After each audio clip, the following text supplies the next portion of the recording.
اسی لیے عبداللہ ابن عمر کہا کرتے تھے اگر دنیا کا کوئی شخص کامیاب ہونا چاہتا ہے تو وہ اقتدا کرے اصحاب محمد الرسول اللہ کی۔ وہ سب سے پاکیزہ دل والے لوگ تھے، وہ سب سے بڑھ کر رسول اللہ صلی اللہ علیہ وسلم کی اتباع کرنے والے لوگ تھے۔ یاد کر لیجئے اہل الحدیث کے سٹیج سے جب بھی یہ آوازہ بلند ہوتا ہے کہ آؤ اتباع مصطفیٰ کا راستہ تمہیں صحابہ کے راستے سے ملے گا، اور لوگ دائیں بائیں بھاگتے ہیں کہ صحابہ کا نام کیوں لیتے ہیں۔ قادری صاحب بھی بڑے غصے میں آ کر کہتے ہیں کہ ہر مسئلے میں صحابہ نے کیا، میلاد صحابہ نے منائی، یہ عمل صحابہ نے کیا، تیجا ساتواں نامہ 10واں صحابہ نے کیا، تو ہر مسئلے میں صحابہ دلیل نہیں ہے۔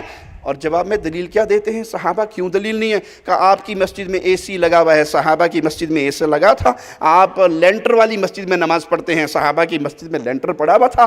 آپ کی مسجد کے اندر اگر بتیے ہیں، روشنیے ہیں، لائٹنگ ہے، صحابہ کی مسجدوں میں ایسا ہوا کرتا تھا۔ بھائی اہل حدیث نے کبھی یہ دعویٰ نہیں کیا کہ اے سی والی مسجد میں نماز پڑھنے والے کو 90 لاکھ نماز کا ثواب ہوگا، بغیر اے سی والی مسجد پڑھنے والے کو صرف 27% ہی ملے گا، باقی اصل تو سارا اے سی والے ثواب لے گئے۔ کہا کبھی ہم نے یہ مسجدوں کے اندر سہولیات کا ہونا اللہ کی دی ہوئی نعمتیں ہیں، اس کا دین کے ساتھ کوئی تعلق؟ آپ یہ کہتے ہیں کہ یہ جو ہماری عید ہے جشن میلاد کی، جو نہیں منائے گا وہ شیطان کا ساتھی ہوگا سوائے ابلیس کے، جہاں میں سبھی تو خوشیاں منا رہے ہیں۔ عبداللہ ابن عمر کہتے ہیں اصحاب مصطفیٰ وہ جماعت ہے، یہ مبارک گروہ وہ مبارک گروہ ہے جن جیسے پاکیزہ دل کسی کے نہیں، ان سے بڑھ کر رسول اللہ کی فرما برداری کرنے والی جماعت کوئی نہیں۔ کیا پیارے نبی صلی اللہ علیہ وسلم کے صحابہ نے کیا؟ یہ تیجا، یہ ساتواں، یہ ناواں، یہ 10واں، یہ 40واں، یہ کل، یہ برسی، یہ چہلم، یہ صحابہ نے کیا؟ اگر کیا تو اس کا کوئی نہ کوئی تو عربی کا نام ہوگا۔ مولوی صاحب سے پوچھو جی رسم چہلم کی عربی کیا ہے؟ مولوی صاحب تو انہوں پوری گاں دیاں گے، سانو تیجے دی عربی دس دیو۔ مولوی صاحب بتا سکیں گے کیوں؟ Made in India, made in Pakistan, وہاں سے تو چلا نہیں جہاں سے دین اسلام چلا تھا۔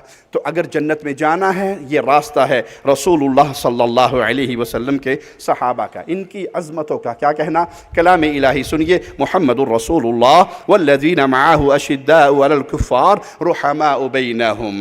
محمد صلی اللہ علیہ وسلم اللہ کے رسول ہیں، اور جو لوگ آپ کے ساتھ ایمان لے کر آئے، آپ کے ساتھ ایمان لانے والے کون تھے؟ امیر معاویہ، ابو سفیان۔ کون تھے ایمان لانے والے؟ اصحاب مصطفیٰ۔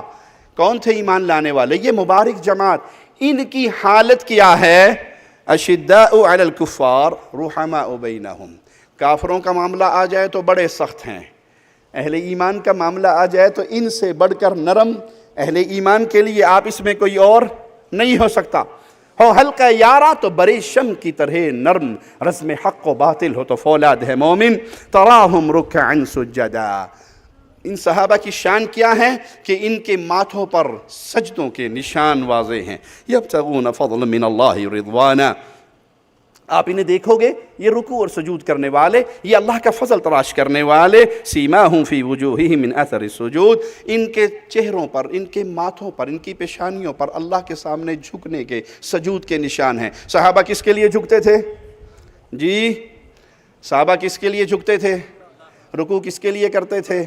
شاہ جی کے لیے کیا کبھی؟ پیر جی کے لیے، بابا جی کے لیے، کالے چنڈے کے لیے، ساوی چنڈی کے لیے، پیر سوتھن سرکار کے لیے، حضرت شاہ صاحب شلوار شاہ صاحب کے لیے کیے سجدے؟ جی کھوتے شاہ، کوڑے شاہ، کگی شاہ، بٹیرے شاہ، تیتر شاہ، کیا ان کے لیے سجدہ؟ صحابہ نے سجدہ کس کو کیا؟ اللہ کو۔ صحابہ نے رکوع کس کو کیا؟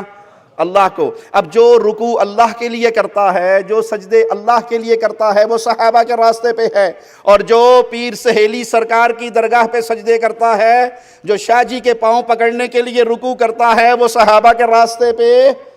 صحابہ نے پیغام توحید دیا، اور توحید کا پیغام ہے مشکل کشا صرف اللہ ہے، حاجت روا صرف اللہ ہے، عبادت کے لائق صرف اللہ ہے، معبود برحق صرف اللہ ہے، پکارے جانے کے قابل صرف اللہ ہے۔ نظر دیں گے تو اللہ کے لیے، نیاز دیں گے تو اللہ کے لیے، ذبح کریں گے تو اللہ کے لیے، قربانی کریں گے تو اللہ کے لیے، بھروسے کریں گے تو اللہ پر، مانگیں گے تو اللہ سے، امیدیں لگائیں گے تو اللہ سے۔ اللہ بیٹا دے گا تو نام رکھیں گے کیا جی؟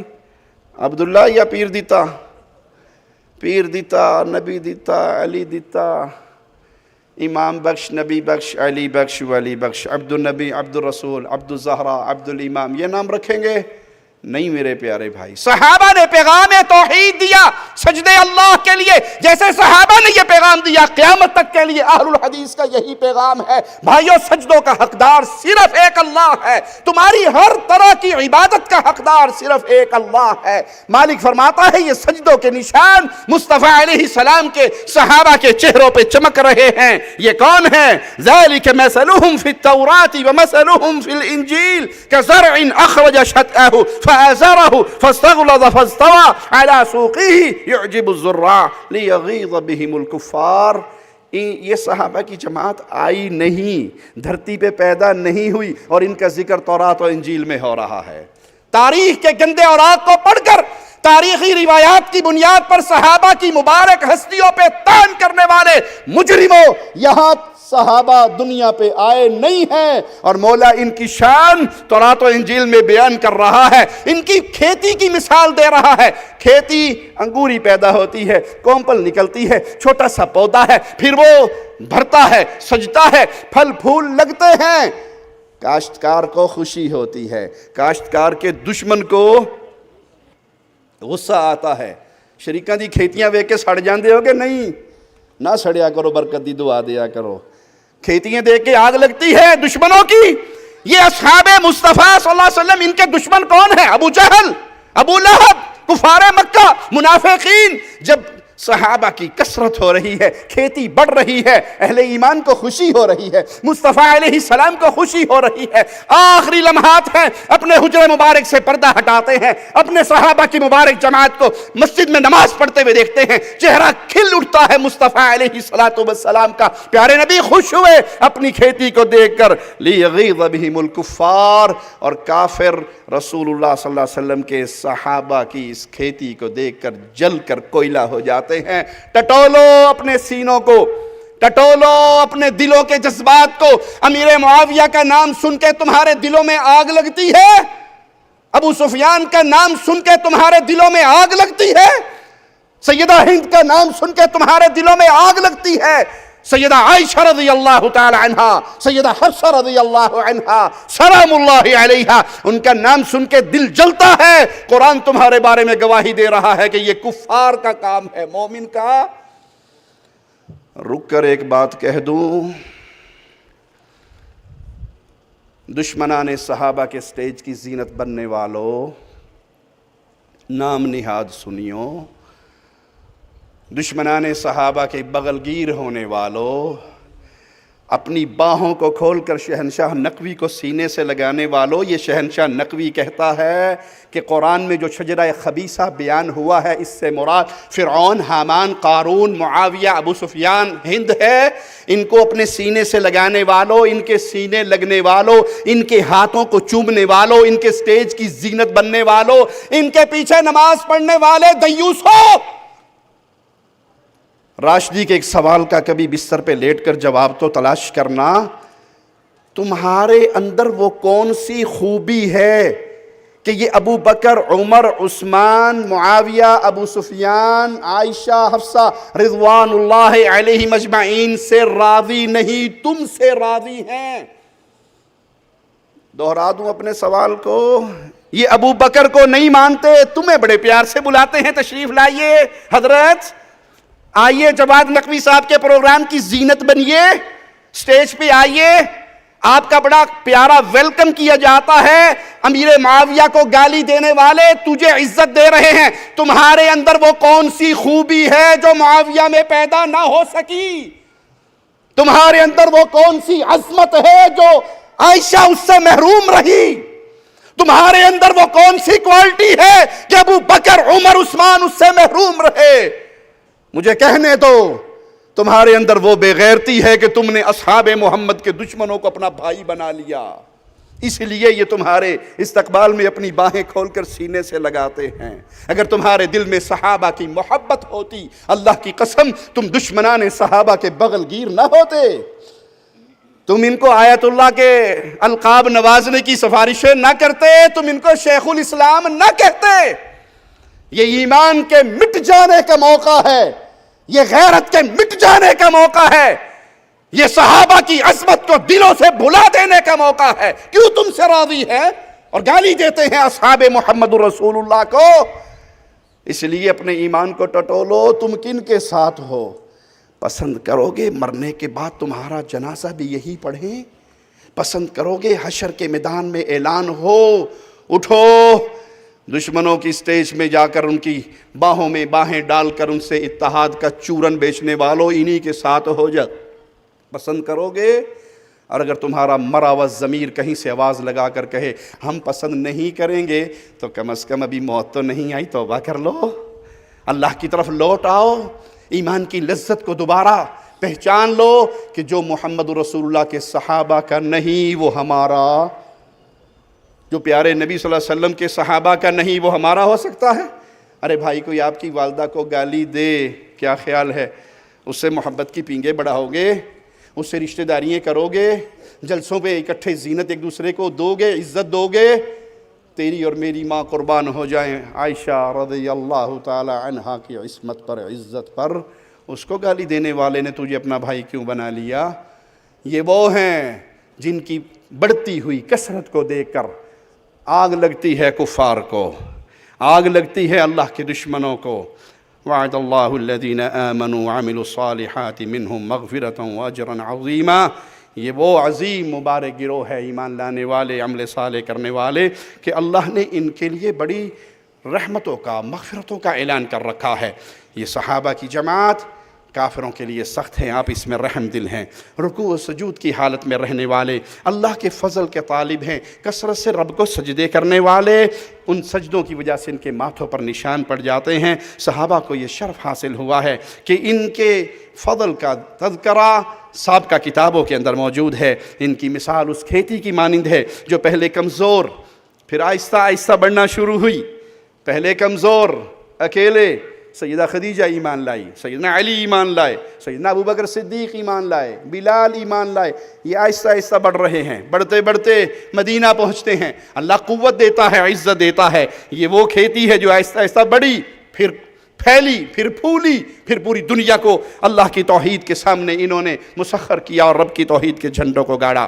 ابن کثیر رحمہ اللہ اس آیت کی تفسیر میں فرماتے ہیں اگر انسان نمازی ہو اور خصوصاً تہجد کی نماز ادا کرنے والا ہو تو اس کی وجہ سے اس کے چہرے پر ایک نور آ جاتا ہے، اس کا باطن خوبصورت ہوتا ہے تو اللہ اس کے ظاہر کو بھی خوبصورت کر دیتا ہے۔ صحابہ کی نیتیں اچھی، صحابہ کے اعمال اچھے، جو ان کو دیکھے ان کے راستے پر چلے تو وہ جنت میں جانے والا راستہ اختیار کر رہا ہے۔ امام مالک رحمہ اللہ فرمایا کرتے تھے جن صحابہ نے شام کو فتح کیا، جب انہیں نصارہ نے دیکھا تو ان کی زبان سے بے ساختہ یہ الفاظ نکلے، اللہ کی قسم یہ لوگ ہمارے حواریوں سے بہت بہتر ہیں۔ وہ اپنی سابقہ کتابوں کے اندر صحابہ کے بارے میں ان کی عظمت کے بیان کو پڑھ چکے تھے۔ یہ ہیں رسول اللہ صلی اللہ علیہ وسلم کی صحابہ کی مبارک ہستیاں۔ آئیے ان کے تذکرہ، ان کی شان امام الانبیاء، امام کائنات سے سنتے ہیں۔ صحیح مسلم میں ابو موسیٰ رضی اللہ عنہ سے روایت ہے کہ رسول اللہ صلی اللہ علیہ وسلم نے فرمایا ستارے آسمان کے لیے امان ہیں،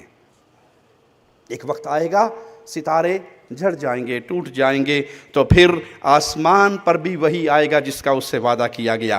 میں اپنے صحابہ کے لیے امان ہوں، جب تک میں زندہ ہوں میرے صحابہ پر کوئی پریشانی نہیں آئے گی، میں ان کے لیے سیکورٹی ہوں، امان ہوں۔ اور ایک وقت آئے گا کہ جب میں نہیں ہوں گا پھر اس صحابہ کی جماعت پر وہ آزمائشیں آئیں گی جن کا ان سے وعدہ ہے۔ میرے صحابہ میری امت کے لیے امان ہیں، جب تک صحابہ زندہ رہیں گے امت پہ وہ چیز نازل نہیں ہوگی جس کا ان سے وعدہ کیا گیا۔ کیا معنی؟ جب ستارے باقی ہیں آسمان بھی باقی ہے، اور جب قیامت کے دن ستارے بے نور ہو کر گر جائیں گے تو آسمان بھی پھٹ جائے گا۔ نبی کریم صلی اللہ علیہ وسلم کی بقا آپ کے صحابہ کے لیے امان ہے، نبی کی بقا۔ جب آپ فوت ہو جائیں گے تو صحابہ پر بھی آزمائشیں ٹوٹ پڑیں گی، نبی فوت ہو جائیں گے، نبی اپنا کہہ رہے ہیں میں اپنے صحابہ کے لیے امان ہوں، ایک وقت آئے گا میں نہیں ہوں گا۔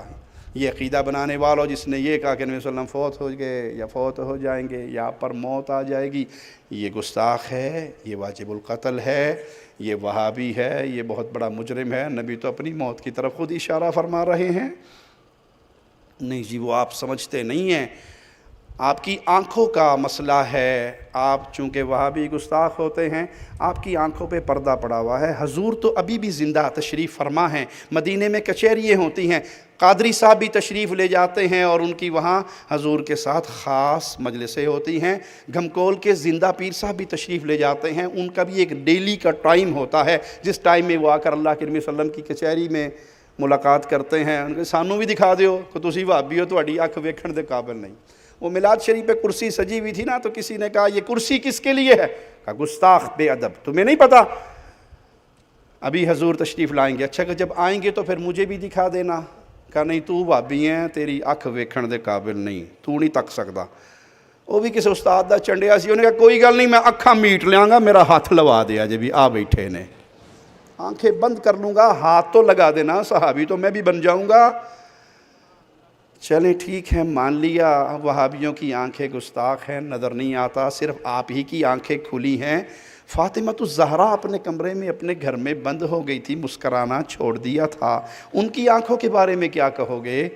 بلال نے اذان دینی چھوڑ دی تھی، ان کی آنکھوں کے باروں میں کیا کہو گے؟ عمر نے کہا تھا جس نے یہ کہا نبی فوت ہو گئے میں اس کی گردن ہی کاٹ دوں گا، ان کی آنکھوں کے بارے میں کیا کہو گے؟ ابو بکر صدیق نے کہا تھا من کان یعبد محمد فإن محمد قد مات، ان کی آنکھوں کے بارے میں کیا کہو گے؟ کہ نہیں جی وہ وصال ہوا تھا، وصال، فوت بھی نہیں ہوئے، وصال ہوا تھا۔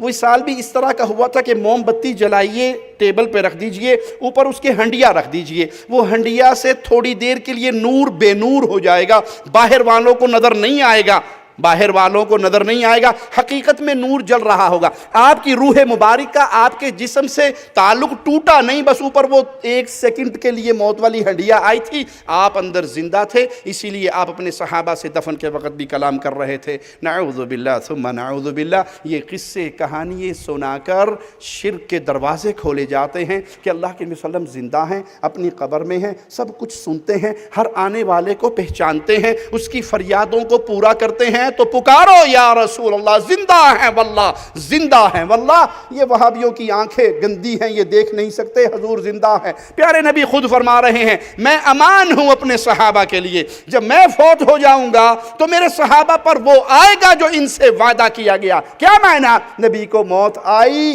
آپ فوت ہوئے، پھر صحابہ پر آزمائشوں کے دروازے بھی کھلے۔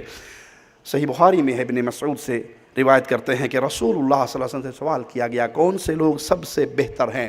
آپ نے فرمایا قرنی ثم الذین یلونہم، بہترین لوگ میرے زمانے کے لوگ ہیں، میرے زمانے کے لوگ یعنی اصحاب محمد الرسول اللہ صلی اللہ علیہ وسلم، پھر اس کے بعد آنے والے، پھر اس کے بعد آنے والے۔ یہ وہ ادوار ہیں جن ادوار میں اہل ایمان کے ایمان کی فضیلت، ان کا شان، ان کا مقام خود رسول اللہ صلی اللہ علیہ وسلم نے بیان فرمایا۔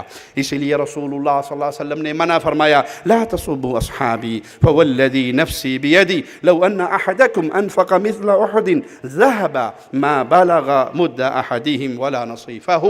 لوگو اصحاب مصطفیٰ کو گالیے نہ دو، میرے صحابہ کو گالیے نہ دو۔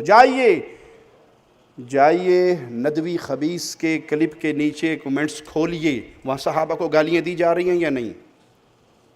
انجینئر محمد علی مرزا منگول، اس منگول صاحب کے چینل پہ جا کے کومنٹس کھولیے، ابو سیدنا امیر معاویہ کو، ابو سفیان کو، بنو امیہ کو گالیاں دے رہے ہیں یا نہیں؟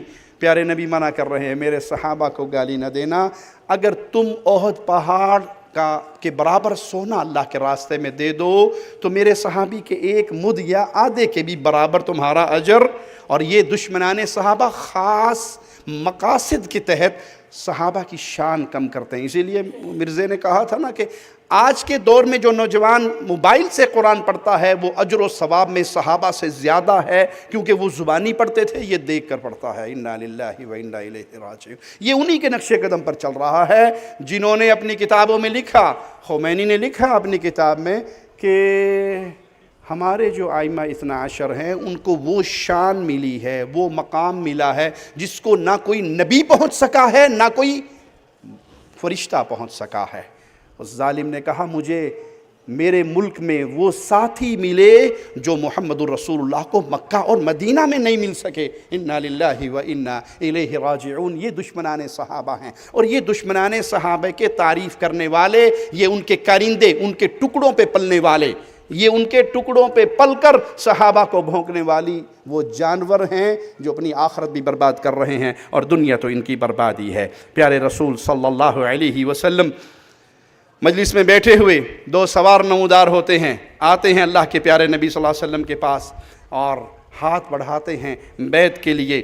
آپ صلی اللہ علیہ وسلم سے پوچھتے ہیں، اے اللہ کے نبی صلی اللہ علیہ وسلم، آپ کا اس شخص کے بارے میں کیا گمان ہے جو آپ کی پیروی کرے، آپ کی تصدیق کرے، اس کو ملے گا کیا؟ تو کہا اس کے لیے توبہ ہے۔ توبہ جنت کے ایک درخت ہے جس کی شان اور فضل آپ نے بارہا مشائخ سے سنی، اس کے لیے وہ ہے۔ پھر دوسرا آیا اور اس نے بھی آ کر یہ سوال کیا، تو آپ صلی اللہ علیہ وسلم فرمایا اس کے لیے توبہ ہے۔ یہ صحابہ کی مبارک جماعت ہے جن کی شان، جن کا فضل، جن کا کرم پیارے رسول صلی اللہ علیہ وسلم کی احادیث میں بھی بھرا ہوا، رسول اللہ صلی اللہ علیہ وسلم پر نازل ہونے والی وحی کے اندر بھی اس کا بیان ہے، سابقہ کتابوں کے اندر بھی بیان ہے۔ تو ضرورت ہے پیارے بھائیوں، صحابہ کی شان کو سیکھیے، صحابہ کی سیرت کو یاد کیجئے، صحابہ کی سیرت کو اپنے بچوں تک پہنچائیے، صحابہ کی سیرت کا یہ پیغام عام کیجئے۔ کیوں؟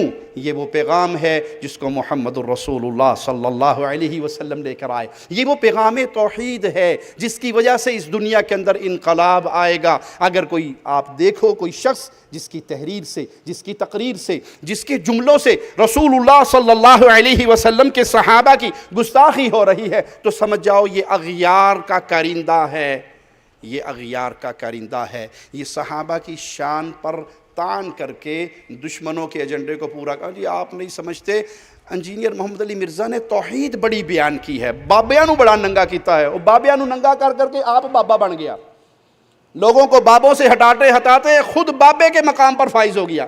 جی توحید بڑی بیان ہوئی ہے، ارے بھائی آپ نے توحید کو سمجھا ہی نہیں۔ یہ کون سی توحید ہے جو وہ بیان کرتا کہ جی جب انسان جنت میں جائے گا تو جنت میں جانے کے بعد اللہ انسان کو منی گاڈ بنا دے گا، چھوٹا خدا بنا دے گا، یہ توحید بیان ہو رہی ہے؟ قل هو اللہ احد، اللہ تو احد ہے، کوئی منی گاڈ، کوئی چھوٹا خدا، کوئی چھوٹا الہ یہ بن سکتا ہے؟ یہ عقیدہ بیان کرنے والا، اس کو یہ کہا جائے گا کہ یہ توحید کا پیغام دیتا ہے؟ حقیقت میں وہ توحید کو سمجھتا ہی نہیں، جانتا ہی نہیں۔ توحید وہ ہے جو رسول اللہ صلی اللہ علیہ وسلم کے صحابہ نے پوری دنیا میں پھیلائی، لوگوں کا تعلق عرش والے اللہ سے جوڑا، قبروں سے توڑا، مردوں سے توڑا، غیر اللہ کی عبادت سے توڑا، غیر اللہ کی عبادت سے ٹوٹ کر ایک اللہ سے جڑنے کا نام، رب کی وحدانیت کو پہچان کر اس علم کو حاصل کر کے پوری دنیا میں پھیلانے کا نام ہے۔ پیارے رسول صلی اللہ علیہ وسلم کے لیے، پیارے نبی صلی اللہ علیہ وسلم نے اپنے صحابہ کے لیے بارہا جنت کی خوشخبریاں سنائی۔ تو اس جماعت کو، اس عقیدے کو، اس منہج کو اپنے دلوں میں اتاریے، اس پر قائم رہیے، اس کو آگے پھیلائیے۔